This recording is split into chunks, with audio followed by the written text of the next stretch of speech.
I reserve. Gentleman from Texas reserves. Gentleman from New Jersey.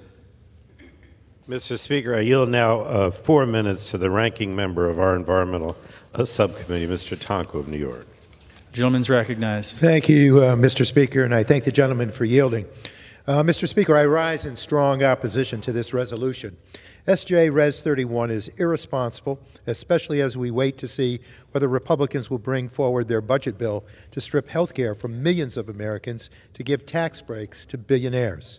But this resolution would allow 1,800 facilities that emit the worst of the worst cancer-causing toxic air pollutants to avoid the Clean Air Act requirements that protect the air that we breathe. It would eliminate a 2024 EPA rule that ensures large industrial facilities like chemical plants and oil refineries control their hazardous air pollution. Hazardous air pollutants are known or suspected to cause cancer, birth defects, developmental disorders, and neurological problems, even at extremely low levels of exposure.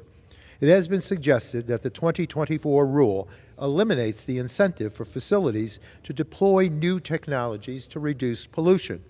But we have some real-world data on this, and there is zero evidence that polluters will go above and beyond what is legally required of them by installing new technologies once they have avoided the major source requirements of the Clean Air Act.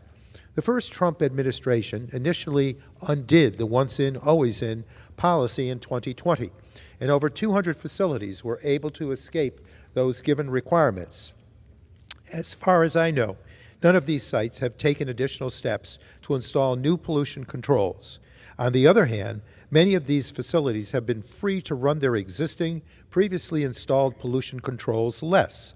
When they were categorized as a major source, they needed to take steps to drastically reduce their emissions as much as possible based on demonstrated, cost-effective technologies.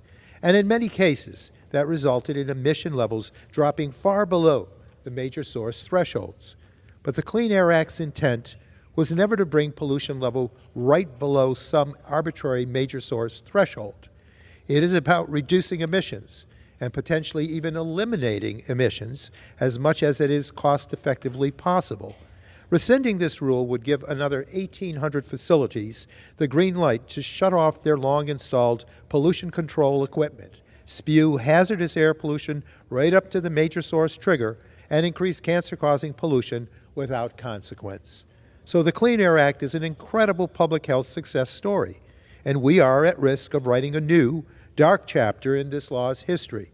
There have been 5 decades of strong bipartisan support in Congress for the law, which has allowed us to make steady progress to reduce air pollution in our country. Yes, in many places we are breathing cleaner air today than we were in the 1970s or in the 1990s. But that improvement is not guaranteed to be maintained if we start to chip away and backslide. This resolution puts our previous progress in serious jeopardy, and the people who live along the fence lines of these 1,800 industrialized facilities are at risk of facing the worst consequences. These communities tend to be low income. I would venture that many rely on Medicaid. The 1-2 punch of this resolution with the budget bill to strip health care from nearly 14 million people is wrong.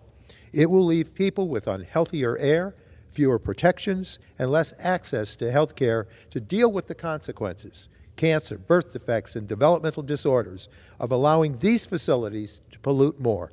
With that, I urge members to oppose this resolution, and I yield back.